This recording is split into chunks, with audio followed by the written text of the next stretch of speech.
हिमालय के पास के छोटे से गांव में रहता था। उसके गांव के आसपास घने जंगल थे और एक छोटी सी नदी भी पास थी। रात को जंगलों में घूमने वाली आत्माओं और भूतों की कहानियों को सुनते सुनते गौरव बड़ा हुआ था। एक दिन गौरव के दोस्तों ने उसे गांव की सीमा के बाहर एक पुराने सुनसान घर पर जाने के लिए उकसाया। उनके दोस्तों ने कहा कि उस घर में कई साल पहले मौत हो गई एक महिला की भूत घूमती है। उसने अपने दोस्तों की बात मान ली और उस घर में जाने के लिए राजी हो गया।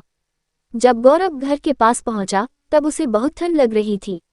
घर बिखरा हुआ था, जिसमें टूटे हुए खिड़कियां थीं और एक दरवाजा था जो खोलने पर जोर से आवाज करता था। गौरव सावधानी से दरवाजा खोला और घर में दाखिल हुआ। घर के अंदर का माहौल बाहर के जैसा भयानक था। छत से जाले लटक रहे थे और हर कदम पर कुछ न कुछ सामान बिखरा पड़ा था। अचानक गौरव को ऊपर एक आवाज सुनाई दी। उसे लगा कि आसपास कोई चल रहा है। गौरव हिम्मत करके ऊपर गया और देखा लंबी बाल वाली एक औरत सफेद साड़ी में उसके तरफ आ रही है। गौरव डरकर भागने की कोशिश कर रहा था कि उस औरत की आत्मा ने उसका एक हाथ पकड़ लिया और गौरव से विनती करने लगा कि मेरी मदद करो। ये सुनकर गौरव चौंक गया। उस औरत ने कहा कि वह घरेलू हिंसा का शिकार हुई है और उसके पति ने उसकी हत्या करके इसी जंगल में दफना दिया है और तब से उसकी आत्मा इस घर में कैद हो गई है। ये सुनकर गौरव ने उस आत्मा की मदद करने का सोचा और उससे वादा किया कि वह उसे मुक्ति दिलाकर कर रहेगा।